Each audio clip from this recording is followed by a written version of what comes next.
Hello, everyone, and welcome back to another episode of the Konich-Yeehaw podcast. I'm Natalie. And I'm Jared. And today we wanted to talk a little bit about mecha anime. So, Jared, what is mecha anime? So, I love mecha. Right. And it's probably one of my favorite genres. And what mecha is short for is mechanical innovation. So that can be in a number of different ways. Mm-hmm. Before we want to talk about, though, I want to talk a little bit about like the history of mecha. Okay. So mecha, as like in anime or just kind of in general, started post World War II, and most of it was commentary on like war. Right. And that kind of stays. Right. It's yes. still very much like that. Mm-hmm. If you watch a mecha, most of the time it's going to have something to do with military, like something to do with war commentary. So be prepared for that. Right. Yes. Because there's a lot of it. Mecha is also very important. It has influenced a lot. So, and influence in things that you may not even realize. Mm-hmm. So, for example, basically the entire intro / plot to Attack on Titan is just a copy from the show Love, which came out way before. But it's basically like, if you watch it, you're like, okay, this is just the same thing. Yeah. Also, Macross was the first anime to ever introduce idols, which I talked about that in previous episode. Yes, on our idol anime episode. So that was kind of crazy. Like these things of like, this is mecha, and it invented an entirely different genre in itself. Yeah, that is crazy. Something that I think is really interesting is that like, so mecha peaked in like the 70s, 80s, around that time. And it kind of harshly declined. Right. So mecha is nowhere close to as popular as it used to be. I think it's starting to gain popularity again, like with Gundam, Witch of Mercury. Yeah, I think that definitely kind of brought back, from what I could see, also a new wave of mecha appreciation. Yeah. And so, like, but it's at nowhere where it used to be. Right. You know, not every other show is a mecha. Right. And speaking of mecha, in general, or from an academic standpoint, there are three different types of mecha. Could you tell us about that? I would love to. I'm not a huge mecha fan. I guess I should go ahead and say that. I think it's interesting, especially from this kind of academic standpoint, which maybe sounds really boring. I have not consumed a lot of mecha content, but I can tell you about the 3 stages of mecha. So the first stage is considered whenever a body controls machinery remotely.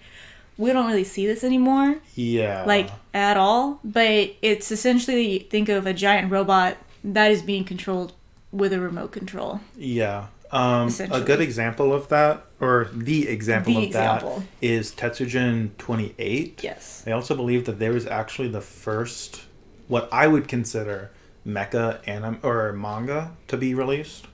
Right, yeah. So we don't really see that one anymore, honestly. Yeah. It's kind of... we don't see it anymore. The second stage, which is... I would say the most popular, is whenever a person enters the machinery to control it, which is like your kind of the standard now, which is with Gundam and such, which is a person piloting a big robot from the inside. Yeah. Right. Which I think is probably the most popular. It's the most popular. It's definitely like, whenever you think of mecha, it's what you think of. Yeah. You know, you think of a person in the head or in the torso, like piloting it. Yeah, I wonder why that's like the one that's changed. Well, I think because of this third stage. Okay. The third stage, the final stage, is when machinery enters the body. Right. Now, when machinery enters the body, we honestly kind of leave mecha, and it's it became more more sci-fi.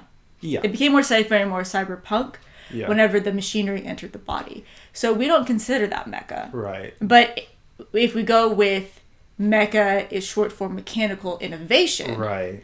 It is mecha. Right. A good example of this would be like Akira. Yes. Or like Ghost in the Shell.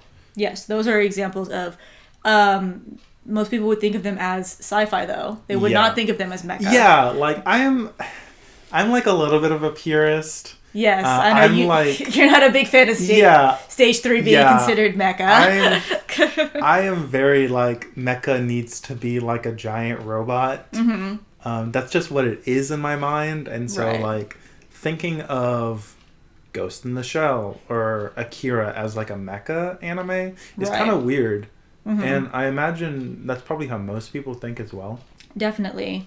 And I guess I just kind of wanted to like point out, because it did this idea of like maybe more of an action adventure, high action genre of robots fighting other robots, how that became more sci-fi focused with a mechanical innovation of the body. Right. And the whole idea of like this sci-fi cyberpunk movement, right? Was attributed to the bubble economy, right? In the 80s. Oh, yeah, that's true. You know what? That makes a lot of sense. Yeah, see, this is what I mean. I'm good at the academic stuff. Yeah, see? This makes a lot of sense, especially since like the tradition, like the bubble economy happened right as soon as like giant robot mecha was starting to decline. Yes. So, well, meaning like giant robot mecha. Right. Not mecha is like mechanical innovation. Yes, so I was going to say that what I have here in my notes is that Gundam begins on TV in 1979. So right at the beginning. Okay. Of the beginning of the bubble economy. Right. The peak of the bubble economy is actually at the end of the decade. Okay. So, but what we get with this is that what the bubble economy was in Japan was the rich were getting very rich and the poor were getting very poor. They were getting left behind, right? So what happened was all of this technology was being created in Japan, and the world was seeing it, right? And the world was getting this idea of what Japan is like, which is how then we get to Blade Runner.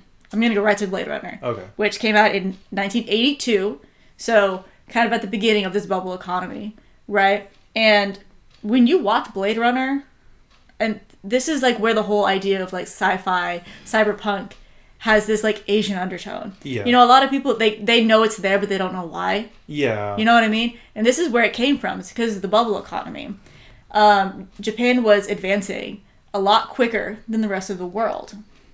So they kind of, the West, America, they had this vision of the whole world is going to be like Japan eventually. And they they Asianified everything. But, and then, essentially then, what I'm going to get to after that is that in 1988, that's when Akira came out. So that came out after Blade Runner. And Akira, it's almost like a direct commentary to Blade Runner. Right. I would like to say. Because it is fighting the idea that the bubble economy was good. Right. That Japan was really advancing. It was advancing in a really rapid pace, but there were still so many poor people left behind. Yeah. Right? And that's what Akira, the movie Akira, focuses on. Right. Yeah. And I think that's like something that's kind of in a lot of mecha, even like stage 2 mecha. Right. I always go back to Gundam just because like, there's tons of Gundam shows.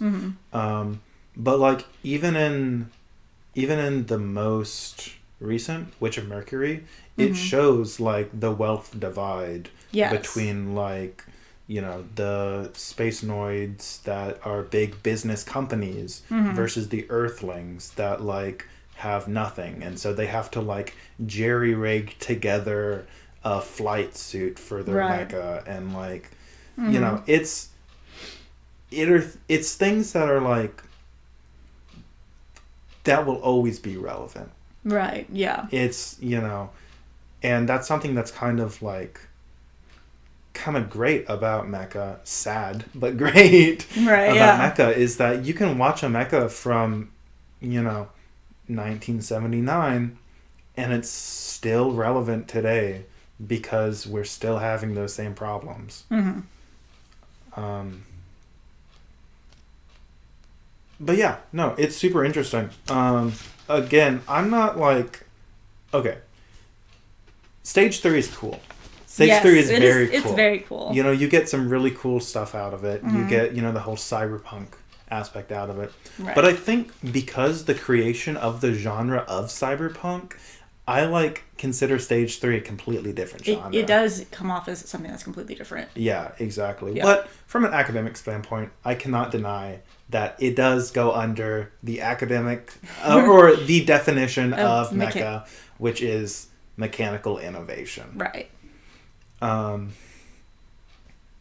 Sorry, I just went off on that. Oh no. Yeah.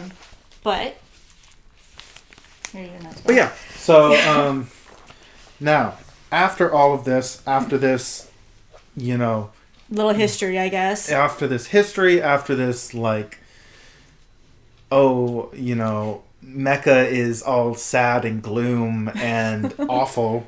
You might be wondering to yourself, how do I even get into Mecha? Right. Because, let me tell you, there's a lot of Mecha. Intro to Mecha.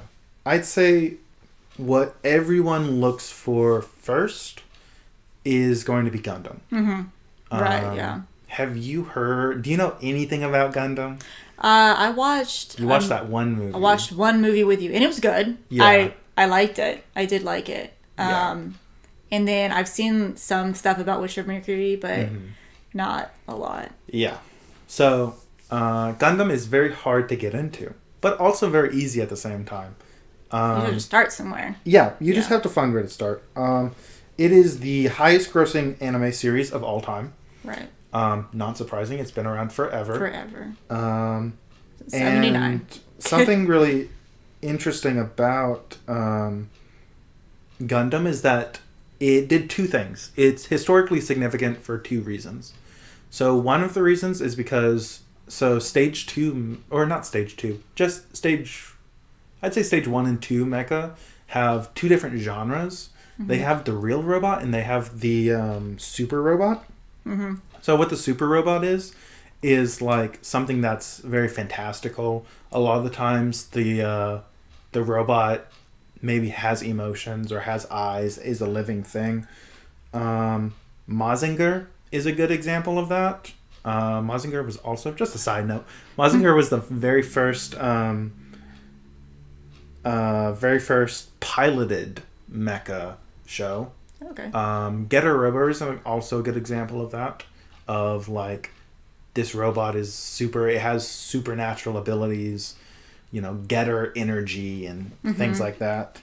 But so that was super popular whenever, you know, Mecha was first came out, and then Gundam came around and was like, you know what, we're gonna make real robots. So we're gonna make our robots that are based in reality. You know, they're going to have, you know, bullets, and they're strictly piloted for the most part. There's a little leeway in some things, but they're strictly piloted, nothing about them. Gundam also ended the villain of the week style of shows. So they started having arcs and non-reoccurring characters, and no okay, this week we're fighting this guy, and this week we're fighting this guy. It was actual full-blown out arcs. Right. So you might be wondering, Gundam, where do I start? So it gets complicated. Right, of course. Gundam has multiple universes that do not connect to each other. But the main universe is called the Universal Century. With that one, I'd say look up a guide. if you want to get into Gundam, look up a guide. That is the easiest thing to do.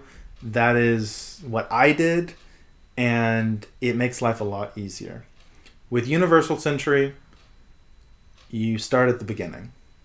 You can either start with the original Gundam, or you can start with the prequel, Gundam Origin.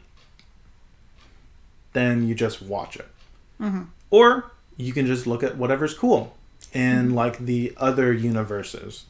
So, for example, good place to start with Gundam would be the summary movies for the show.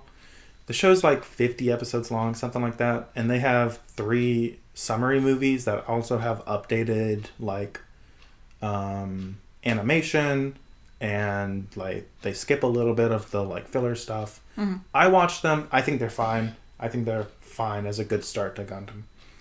You can also start with Gundam The Origin. That is the very beginning of the Universal Century timeline. Doesn't matter where you start. Either one of those works. Or find a non-Universal Century show and just watch that. If it looks cool, just watch it. You're good. Gundam Thunderbolt is a favorite of mine. That one's really good. Witch of Mercury, that just came out. That one's also really good. Don't have to watch any other Gundam to enjoy that. Mm-hmm. Another good beginner mecha would be Gurren Lagann. It really is good for that like super robo aspect because it's very big, it's very bombastic. There's Gurren Lagann, spiral energy, and it's just like over the top ridiculous. Right, yeah. That was one of the first shows that I watched, and it's very easy to watch. It is very easy to watch. Very, the animation is very nice. Yes, I didn't finish it, but I began watching it. Mm-hmm. And I can admit that like if I had found it whenever I was like beginning anime, I think I would have enjoyed it more. That I tried to watch it a couple of years ago. Oh yeah. Right. So I think maybe it was a little bit more outside of what I was looking for at the time. But Mm-hmm. I mean it's good. Yeah, it's high action, high comedy. Yeah. It's good. Yeah, it's good. It's Studio Trigger. Mm-hmm. Or I don't know if they're Trigger yet. Oh, okay. Yeah. I'm trying to. I always get I think it might have been Studio Gainax at that point. Okay. I think that was one of the last things Gainax made. Regardless. And then lastly, a good beginner mecha is also Konich-Yeehaw. So it has this combination of superpowers and real robot. It also has like politics in it. It has everything that you need for like a typical mecha anime. Also, my advice is just watch the original show. Don't even worry about the spin-off shows. Like, they're not as good as the original, especially the movies that continue the story. It's just not worth it. Just watch the show, and it's fine. Right. Are there any mechas that you want to talk about? I would say that as far as like ones that you could maybe watch to get into mecha, Mm-hmm. I really enjoyed Kuromukuro. Yeah. And I watched the first episode with you. You didn't seem that into it. Whatever. But I really liked it. I binged it. It's a Netflix original.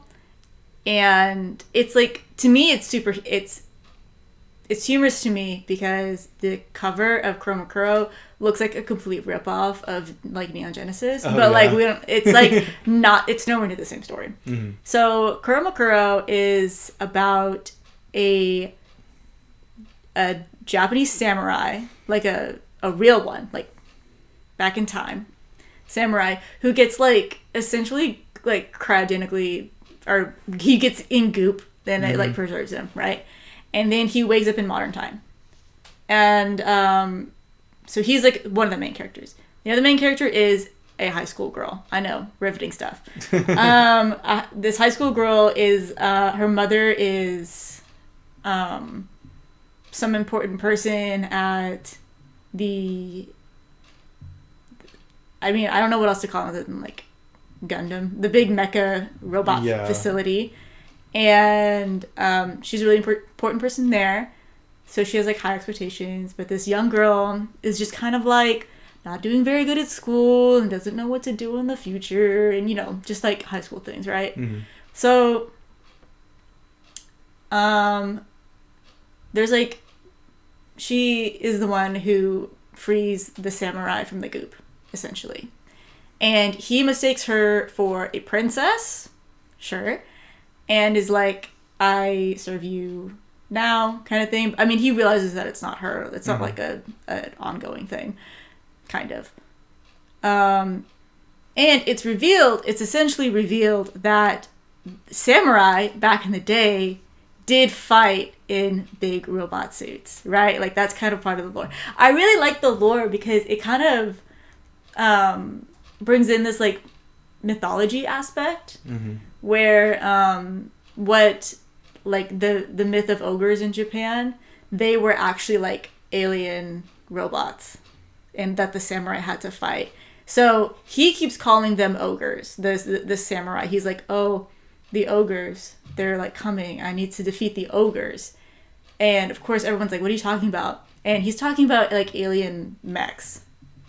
So that's kind of like funny. Like, to me, it's like, it's a really cool like mix, I guess, of like myth that's already there, but then something new.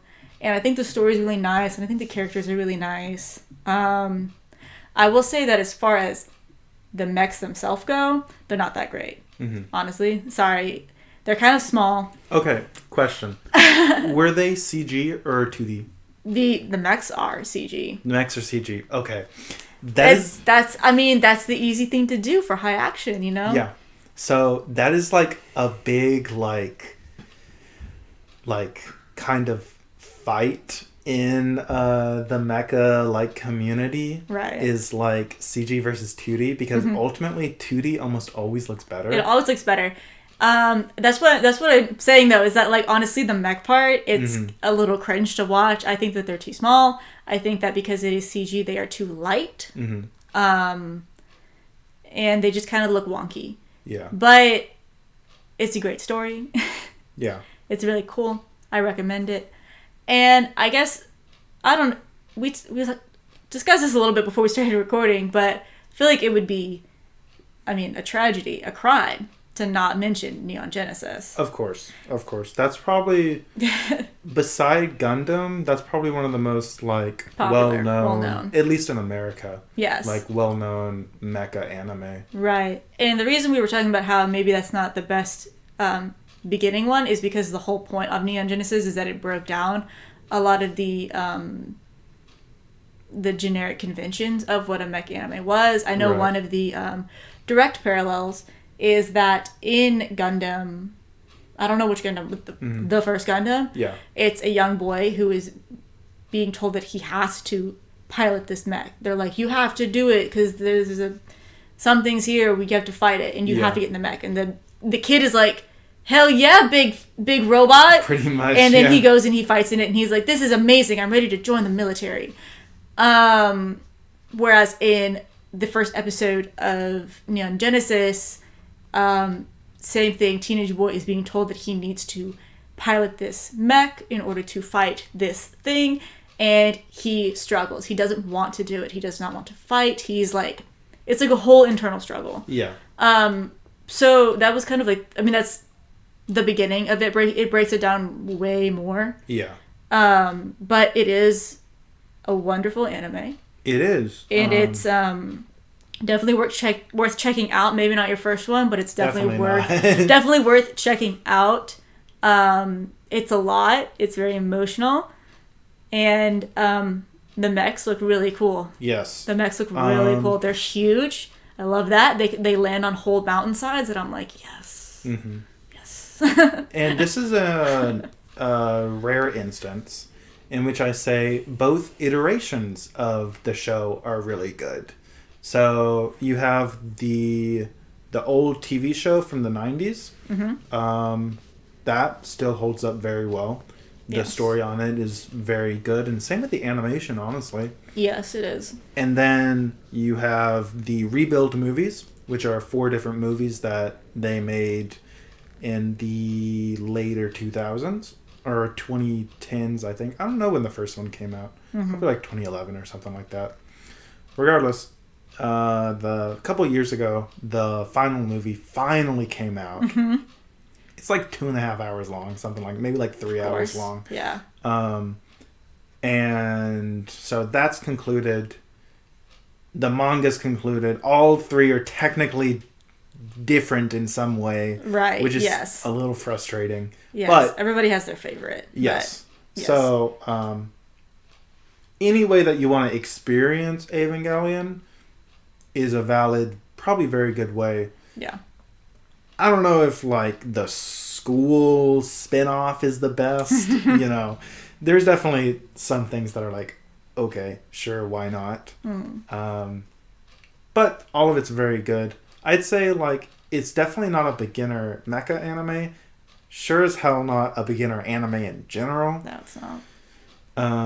But it's very good. It's very good. But once you've got a couple under your belt, then I say check it out.